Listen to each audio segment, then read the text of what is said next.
اسلام زندہ باد، اسلام زندہ باد، اسلام زندہ باد، اسلام زندہ باد۔ الحمد لله رب العالمين والعاقبة للمتقين والصلاة والسلام على سيد الأنبياء والمرسلين، أما بعد، أعوذ بالله من الشيطان الرجيم، بسم الله الرحمن الرحيم، كل نفس ذائقة الموت، صدق الله العظيم، والحمد لله رب العالمين۔ میرے آقا کے پیارے غلاموں، نوجوان ساتھیوں اور بزرگوں، السلام علیکم ورحمۃ اللہ تعالی وبرکاتہ۔ آئیے سب سے پہلے اپنے آقا و مولا حضور تاجدار مدینہ صلی اللہ تعالی علیہ وآلہ وسلم کی بارگاہ میں جھوم جھوم کر درود شریف کا نذرانہ عقیدت پیش کرے۔ پڑھیں بابا سے اللہم صلی علی سیدنا صفینا مولانا محمد وبارک وسلم، صلو علیہ صلاۃ و سلام علیک یا رسول اللہ صلی اللہ تعالی علیہ وآلہ وسلم۔ ماہ رجب کی آمد ہے، اور یہ ایسا مہینہ ہے کہ اس کی فضیلت قرآن کے اندر بھی موجود ہے اور حدیث پاک کے اندر بھی موجود ہے۔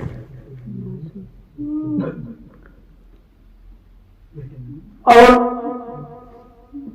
ایک حدیث کے اندر میرے آقا سرکار دو عالم صلی اللہ تعالی علیہ وآلہ وسلم نے ارشاد فرمایا، رجب اللہ تعالی کا مہینہ ہے، شعبان میرا مہینہ ہے، اور رمضان المبارک جو ہے میری امت کا مہینہ ہے۔ اس حدیث پاک کے اندر جو ہے میرے آقا نے جو ہے یہ بتایا کہ رجب جو ہے اللہ تعالی کا مہینہ ہے۔ مطلب کیا؟ اس کا مطلب یہ ہے کہ ماہ رجب جو ہے اس کی نسبت یعنی اللہ تعالی کی جو خاص رحمت ہے وہ ماہ رجب کے ساتھ ہے، اور جس چیز کو اللہ تعالی سے نسبت ہو جاتی ہے اس کا مقام بھی جو ہے بہت بلند ہو جایا کرتا ہے۔ اور صوفیان اکرام نے فرمایا کہ رجب جو ہے ماہ رجب بیج بونے کا مہینہ ہے، اور ماہ شعبان جو ہے آب پاشی یعنی سینچائی کرنے کا مہینہ ہے، اور ماہ رمضان المبارک جو ہے فصل کاٹنے کا مہینہ ہے۔ مطلب کیا؟ مطلب اس کا یہ ہے کہ جیسے کہ ہم کو ماہ رجب ملے، ہم کو چاہیے کہ اپنا ذہن جو ہے وہ عبادتوں کی طرف جو ہے مائل کر دے، یعنی یہاں سے ہم ماہ رمضان المبارک کی تیاریاں شروع کر دیں، ماہ رجب سے ماہ رمضان المبارک کی تیاریاں شروع کر دیں۔ جب ہم ماہ رجب کے اندر عبادتوں میں اضافہ کرنے لگیں گے تو ماہ شعبان میں جو ہے اور ہماری عبادتوں میں اضافہ ہو جائے گا. اور جب ماہ رمضان المبارک ہم کو ملے گا، جب ماہ رمضان المبارک ہم کو ملے گا تو ہم ماہ رمضان المبارک کے اندر جو ہے زیادہ سے زیادہ عبادتیں کر پائیں گے. کیونکہ اب ہوتا کیا ہے، جیسے آپ نے دیکھا ہوگا ماہ رمضان المبارک کا چاند جیسے ہی نکلتا ہے مسجدیں بھر جاتی ہیں، مسجدیں بھر جاتی ہیں. اور جیسے جیسے ایک روزہ، دو روزہ، 3، 10 تک جاتے جاتے پھر مسجد خالی ہو جاتی. کیوں؟ اس لیے کہ عبادت کی ہماری عادت نہیں ہوتی، عبادت کی ہماری عادت نہیں ہوتی. جذبات میں ہم نماز کو ادا کرنے کی کوشش کرتے ہیں، مگر چند دنوں میں جو ہے گھبرا جاتے، چند دنوں میں گھبرا جاتے ہیں اور مسجد کو چھوڑ دیتے.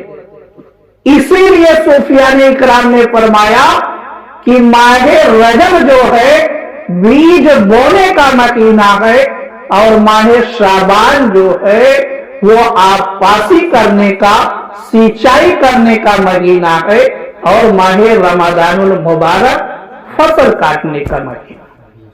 تو جب ہم یہاں سے ماہ رجب سے جو ہے عادت بنائیں گے تو ماہ رمضان المبارک تک جو ہے ہم بالکل عبادت کرنے والے جو ہے عادی ہو جائیں گے. یعنی ہمارے دل میں جو ہے عبادت کی محبت پیدا ہو جائے گی، ہم زیادہ سے زیادہ عبادت کرتے ہوئے جو ہے گھبرائیں گے نہیں.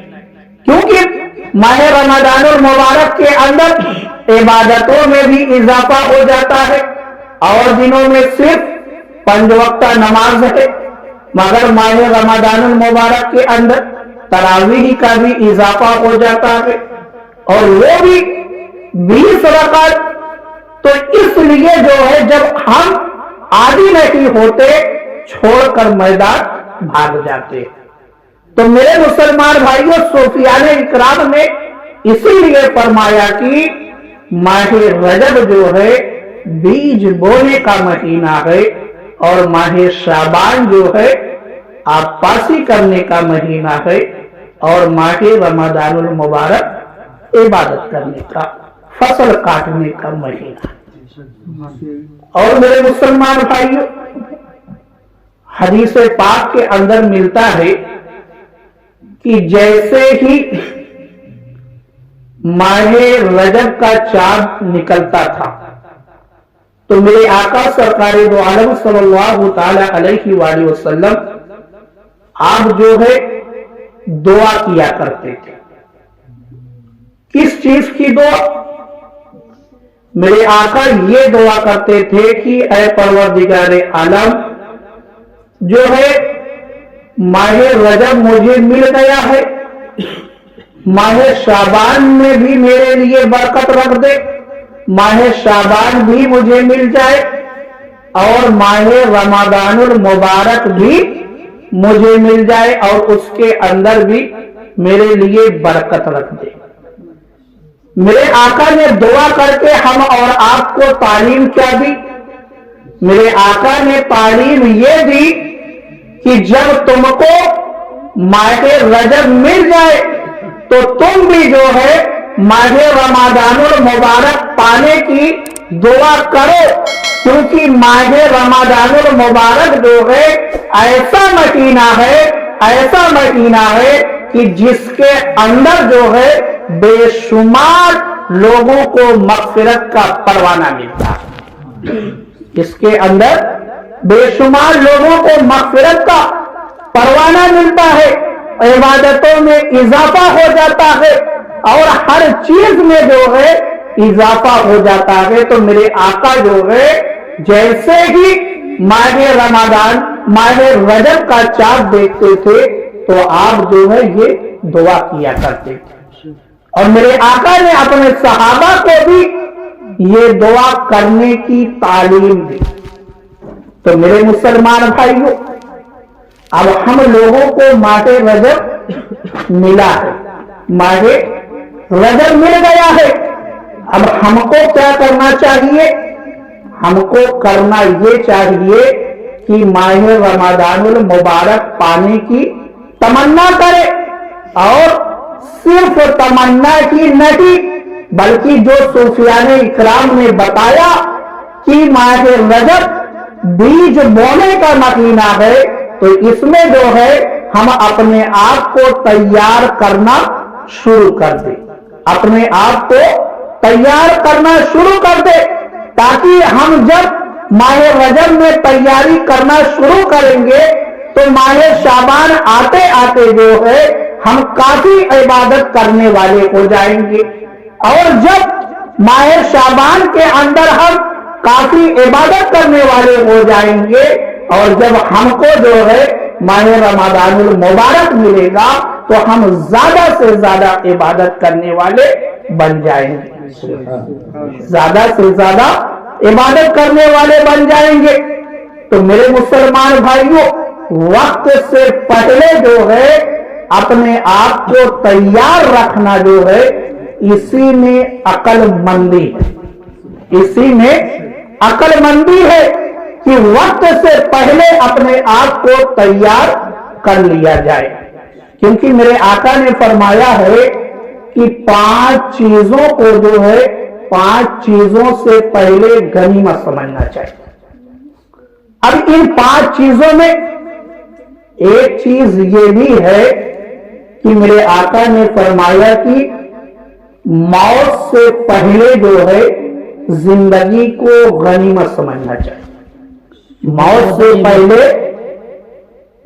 سے پہلے جو ہے زندگی کو غنیمت سمجھنا چاہیے، یعنی آج جو ہم کو زندگی ملی ہے اس کا زیادہ سے زیادہ فائدہ اٹھانا چاہیے، اور اس زندگی کے اندر جو ہے زیادہ سے زیادہ اچھا کام کر لینا چاہیے، کیونکہ موت جو ہے برحق ہے، موت برحق ہے، ہر کسی کو موت کا مزہ چکھنا ہے، اور چکھنے کے بعد جو ہے اگر ہم نے دنیا کے اندر کوئی اچھے کام نہیں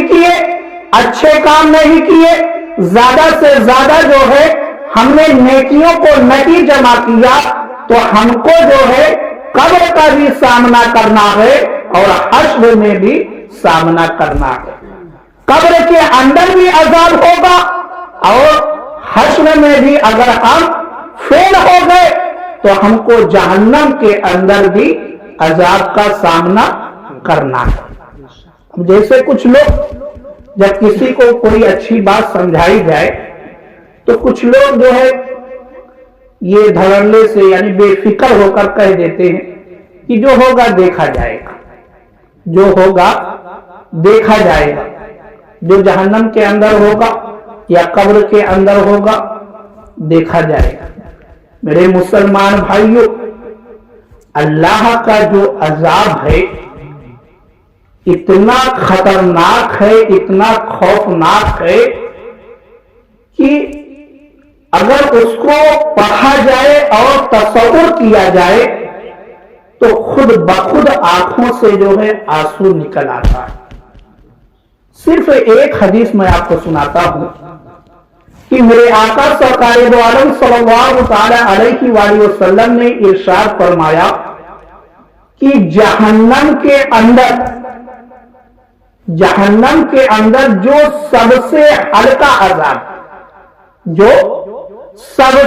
ہلکا عذاب ہے وہ یہ ہے کہ جہنمی کو جو ہے آگ کا جوتا پہنایا جائے گا، جہنمی کو آگ کا جوتا پہنایا جائے گا۔ اب جوتا کہاں پہنایا جاتا ہے؟ پہنا جاتا ہے پیر میں جوتا پہنا جاتا ہے، مگر میرے آقا فرماتے ہیں کہ جوتا جو ہے پیر میں ہوگا مگر اس کا دماغ جو ہے کھول رہا ہوگا، اس کا دماغ کھول رہا ہوگا. سوچو میرے مسلمان بھائی, ایسا عذاب ہے کہ آپ کا جوتا پیر میں ہوگا اور دماغ سر میں ہوتا ہے. اتنی گرمی ہوگی, اتنی تپش ہوگی, اتنی جلن ہوگی کہ اس آگ کی وجہ سے جو ہے دماغ کے اندر جو دماغ موجود, سر کے اندر جو دماغ موجود ہوتا ہے وہ کھول رہا ہوگا. اتنا خطرناک جو ہے, اتنا خوفناک عذاب ہے.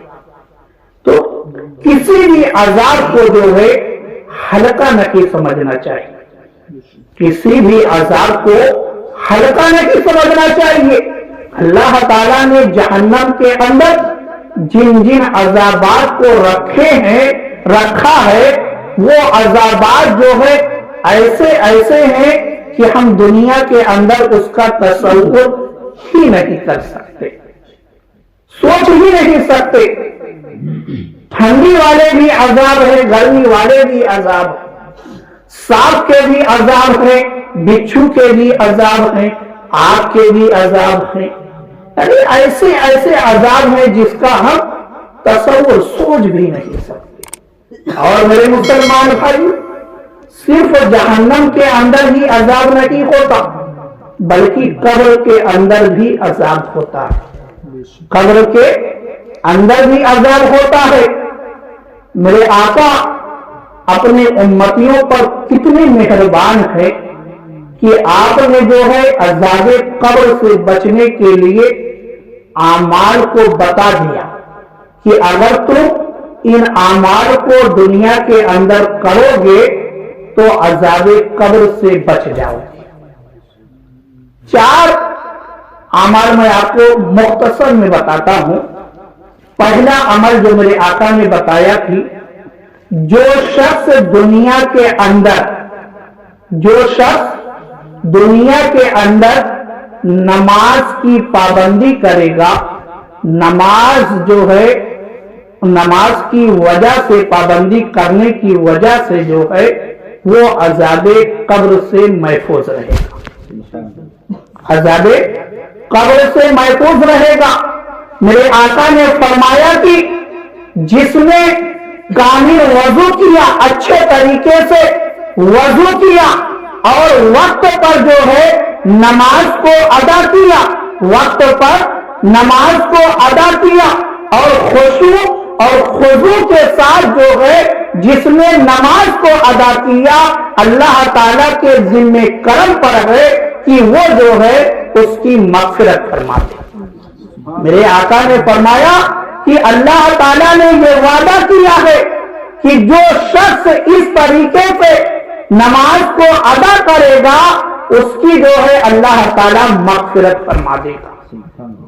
تو میرے مسلمان بھائیوں, نماز ایسا عمل ہے جو عذاب قبر سے بچائے گا, اور صرف عذاب قبر سے ہی نہیں نماز بچائے گی بلکہ قبر کے اندر جب مردے کو رکھا جاتا ہے تو مردے کے اندر گھبراہٹ پیدا ہوتی ہے, تو نماز جو ہے قبر کے اندر پیدا ہونے والی گھبراہٹ سے بھی بچاتی ہے.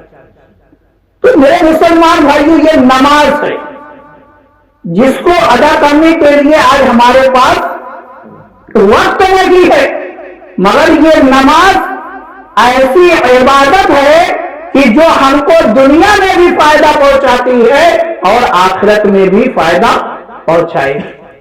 اور دیکھو میرے مسلمان بھائیوں, جو سستی کی وجہ سے یا کاہلی کی وجہ سے یا بلا کسی وجہ سے نماز کو چھوڑ دیتے ہیں ان کو کتنا سخت عذاب ہوتا ہے. امام غزالی علیہ الرحمہ جو ہے ایک واقعہ اپنی کتاب مکاشفۃ القلوب کے اندر آپ لکھتے ہیں کہ ایک شخص تھا, اس کی بہن کا جو ہے انتقال ہو گیا.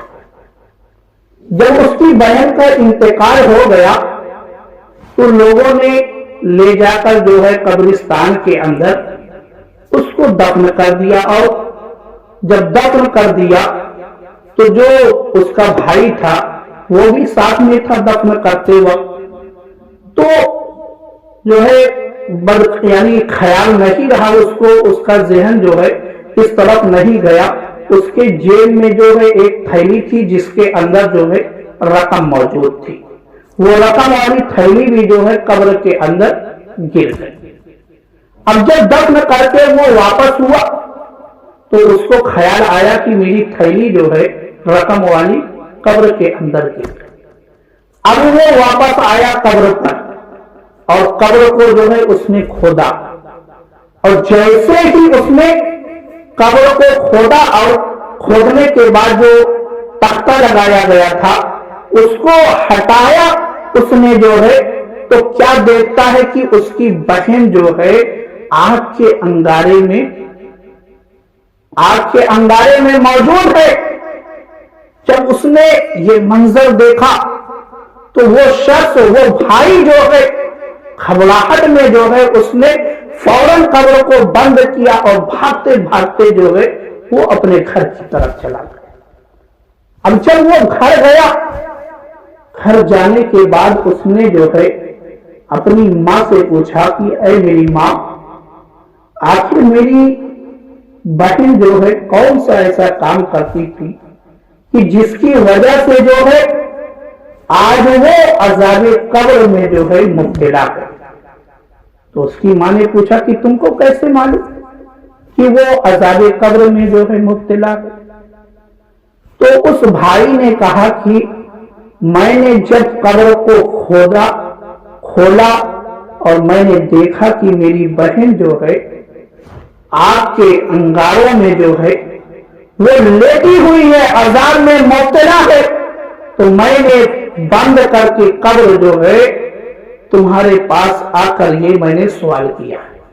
یعنی میں اپنی آنکھوں سے میں نے دیکھا ہے یہ منظر، پھر اس کے بعد میں نے سوال کیا ہے. تو اس ماں نے جواب دیا کہ اے بیٹے، تیری جو بہن تھی وہ نماز میں جو ہے سستی کیا کرتی تھی. نماز میں سستی کیا کرتی تھی. سستی کا مطلب کیا؟ مطلب یہ کہ جیسے ظہر کا وقت اتنے بجے سے اتنے بجے تک ہے. اب آدمی جو ہے ٹال مٹول کرتے کرتے کرتے جو ہے جب ظہر کا وقت ختم ہو گیا، عصر میں قضا پڑ رہا ہے، عصر میں قضا پڑ رہا ہے ظہر کی. یہ سستی کرنا یعنی قضا کر کے نماز کو پڑھنا، یہ سستی کہتا ہے. تو اس ماں نے کہا کہ اے میرے بیٹے، تیری بہن جو ہے نماز میں سستی کیا کرتی تھی، نماز کو قضا کر کے پڑھا کرتی تھی. تو سوچو میرے مسلمان بھائیوں، جو بہن نماز تو پڑھتی تھی مگر سستی کر کے پڑھتی تھی، وہ عذاب قبر میں مبتلا ہو گئی. اور جو شخص نماز پڑھتا ہی نہیں، اس کا کیا انجام ہوگا؟ اس کا کیا انجام ہوگا؟ جو سستی کر کے نماز کو قضا کر کے پڑھے وہ آگ کے عذاب میں مبتلا ہو جائے. تو جو نماز پڑھتا ہی نہیں، میرے مسلمان بھائیوں سوچو، آپ تصور میں لائے کہ وہ کون سے عذاب میں مبتلا ہوگا. میرے مسلمان بھائیوں، ہمارا ذہن وہاں تک نہیں پہنچ سکتا کہ اللہ تعالیٰ جو ہے اس شخص کو کون سے عذاب میں مبتلا کرے گا. سانپ والے عذاب میں مبتلا کرے گا یا بچھو والے عذاب میں مبتلا کرے گا یا جو ہے آگ کے عذاب میں مبتلا کرے گا؟ کون سے عذاب میں مبتلا کرے گا؟ میرے مسلمان بھائیوں، یہ زندگی فانی ہے، ایک دن فنا ہو جائے گی، ایک دن فنا ہو جائے گی. مگر جو اللہ نے ہمارے اوپر فرض کیا ہے ہم اس سے جو ہے کبھی کنارہ نہیں کر سکتے. اس کا تو ہم کو جواب دینا ہی دینا پڑے گا. قبر میں بھی ہم کو عذاب کا سامنا کرنا پڑے گا، اور حشر میں تو سب سے پہلے یہ سوال ہی کیا جائے گا کہ تم نے کتنی نمازیں ادا کی ہے، تم نے کتنی نمازیں ادا کی ہے۔ اور میرے آقا نے تو فرمایا ہے کہ جو اس پرچے میں فیل ہو گیا وہ سارے اعمال میں فیل ہو جائے گا، اور جو اس میں کامیاب ہو گیا وہ سارے پرچوں میں کامیاب ہو جائے گا۔ یعنی یہ نماز پہلا سوال ہے اور ہماری کامیابی کی پہلی سیڑھی ہے۔ اگر ہم اس میں کامیاب ہو گئے تو ہر اعمال میں کامیاب ہو جائیں گے، اور اگر ہم اس میں فیل ہو گئے تو سارے اعمال میں فیل ہو جائیں گے۔ اور دوسرا عمل دیکھیں، دوسرا عمل جو عذاب قبر سے بچاتا ہے صدقہ، یعنی اللہ کی راہ میں کچھ دینا۔ یہ صدقہ جو ہے عذاب قبر سے انسان کو بچاتا ہے۔ اور میرے آقا نے فرمایا کہ صدقہ جو ہے عذاب قبر سے بچاتا ہے، اور حشر کے میدان میں جو ہے سایہ کرے گا۔ یعنی جو ہم صدقہ کریں گے حشر کے میدان میں جو ہے یہی ہمارے لیے سایہ کا انتظام ہو جائے گا۔ تو میرے مسلمان بھائیوں، دنیا کے اندر جو ہے زیادہ سے زیادہ صدقہ کرتے رہنا چاہیے۔ اور جیسے اب ہم لوگوں کے ذہن میں کیا ہے کہ صرف دولت دینا ہی صدقہ ہے یا غلہ دینا ہی صدقہ ہے، نہیں میرے مسلمان بھائیوں، یہ تو یقیناً صدقہ ہے۔ یہ چیز اگر ہم اللہ کی راہ میں دیتے ہیں تو یہ یقیناً صدقہ ہے۔ ہم نے کسی مسجد میں دیا یا مدرسے میں دیا یا کسی یتیم غریب کی مدد کی، یہ یقیناً صدقہ ہے۔ مگر کچھ چیزیں اور بھی ہیں کہ اگر وہ ہم کرتے ہیں تب بھی ہم کو جو ہے صدقہ کا ثواب ملتا ہے۔ کون سی چیز؟ جیسے ہم نے راستے سے اگر پتھر کو ہٹا دیا، کانٹے کو ہٹا دیا، اس پر بھی جو ہے ہم کو صدقہ کا ثواب ملتا ہے۔ اگر ہم نے کسی مسلمان کا دل خوش کر دیا، اگر ہم نے کسی مسلمان کا دل جو ہے خوش کر دیا، اس پر بھی جو ہے ہم کو صدقہ کا ثواب ملتا ہے۔ اگر ہم نے محبت کے ساتھ جو ہے کسی مسلمان سے ملاقات کی، کسی مسلمان سے ملاقات کی، کسی اہل ایمان سے ملاقات کی، تو اس ملاقات کرنے پر بھی جو ہے ہم کو صدقہ کا ثواب ملتا ہے۔ اور اگر ہم نے کسی کو اچھائی کی تعلیم دے دی، کسی کو اچھائی کی تعلیم دے دی، اس تعلیم دینے پر بھی جو ہے صدقہ کا ثواب ملتا ہے۔ اگر ہم نے کسی کو برائی سے روک دیا، اس پر بھی جو ہے صدقہ کا ثواب ملتا ہے۔ تو میرے مسلمان بھائیوں، بہت سارے کام ایسے ہیں کہ جس پر جو ہے صدقہ کا ثواب ملتا ہے، اور صدقہ جو ہے ایسا عمل ہے جو عذاب قبر سے بچاتا ہے۔ اور تیسرا عمل دیکھیں، تیسرا عمل جو ہے تلاوت قرآن مجید، تلاوت قرآن مجید۔ جو شخص قرآن مجید کی تلاوت کرتا ہے وہ جو ہے عذاب قبر سے محفوظ رہے گا، عذاب قبر سے محفوظ رہے گا۔ اور میرے آقا نے تو یہاں تک فرمایا ہے کہ جو شخص جو ہے روزانہ سورہ ملک کی تلاوت کرتا ہے وہ شخص جو ہے عذاب قبر سے محفوظ رہے گا۔